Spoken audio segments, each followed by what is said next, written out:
नमस्ते दोस्तों।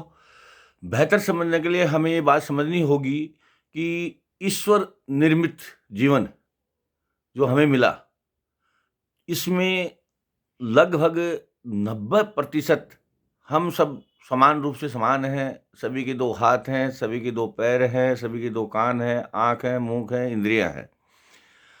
सिर्फ़ अगर कहीं फ़र्क है, तो कहीं रंग रूप का है या नाक-नक्श का या स्वभाव का। 3 ही मेन फ़र्क हैं, बाकी हम ईश्वर प्रदत्त ज़िंदगी में सभी लोग समान हैं।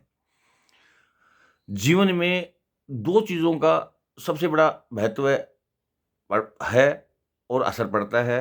एक स्वभाव, नेचर और एक लालन-पालन न कैसे उसको उसको बोलते हैं नेचर। नेचर और नर्चर।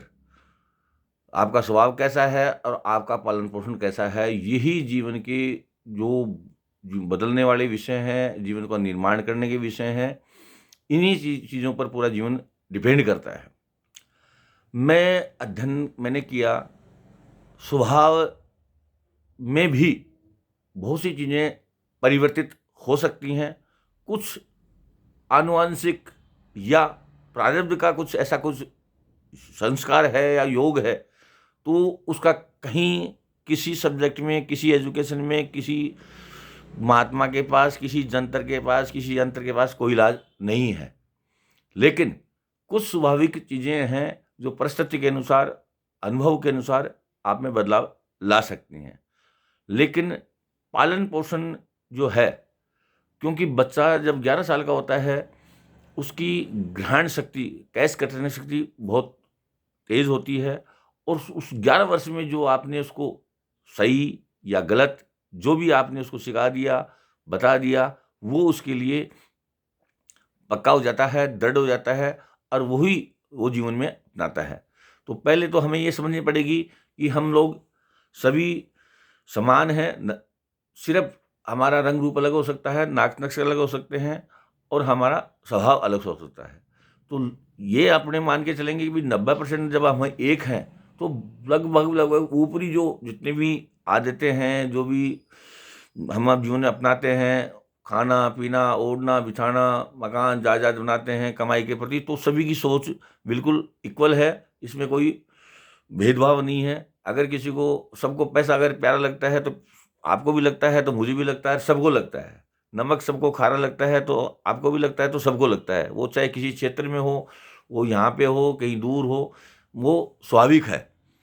अब हमें ज़्यादा फ़ोकस करना है लालन-पालन के ऊपर। क्यों? बाकी जो चीज़ें हैं वो कुदरती हैं, मेन हमारा है लालन-पालन।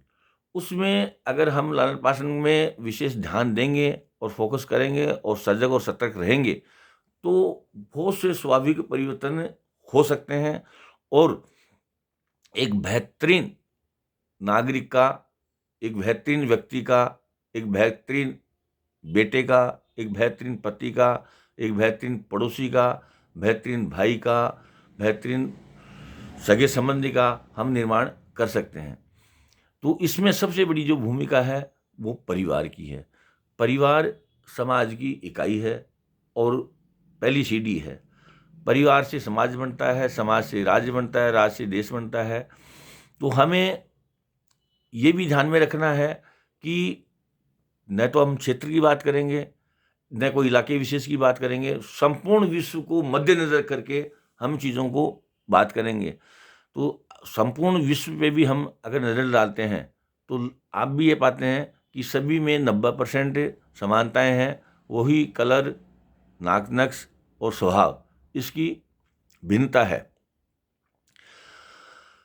हम लोग अलग-अलग मतों से होने की वजह से चीज़ों को अलग-अलग दृष्टिकोण से देखते हैं। अगर चीज़ों को हम अलग-अलग दृष्टिकोण से देखेंगे, तो कभी भी न्याय संगत बात नहीं कर पाएँगे और एक जो मूल प्रामाणिक बात है, वो नहीं कर पाएँगे। तो ये आप हमें ध्यान रखना होगा चीज़ों को समझने के लिए कि हमें किसी स्टेट के में नहीं बँटना है, नहीं कोई देश को बाँटना है। हमें पूरा वसुधैव कुटुम्बकम जो हमारा एक सोच है, सर्वे भवन्तु सुखिनः सर्वे सन्तु निरामया, ये सोच को लेकर के हमें चलना पड़ेगा। तो कोशिश करिए कि आप जब अपने बच्चों को पालन पोषण करते हैं तो बहुत ही संवेदनशील होकर के, बहुत ही गंभीर होकर के उनको उनका लालन पालन पूर्ण करिए कि वो जीवन में बहुत ही बेहतरीन नागरिक बने। जो भी उनको ड्यूटी मिले, जो भी कहीं वो अधिकारी बने, जहाँ भी उनका कोई रोल प्ले हो, वो रोल प्ले एक आदर्श रोल प्ले हो। और आगे हम इसी विषय के अंदर वीडियो में और चर्चा करेंगे कि आज जो हम देख रहे हैं समाज के अंदर, तो इन चीज़ों से एक बच्चे का अच्छा निर्माण करके समाज को तमाम समस्याओं से, पूरे विश्व को तमाम समस्याओं से हम बचा सकते हैं और बहुत ही अच्छी भूमिका निभा सकते हैं। तो कोशिश करिए, अब जब भी आप अपने बच्चों का लालन पालन करते हैं तो विशेष ध्यान रखिए। आगे की वीडियो में दोबारा मिलते हैं। जय हिंद।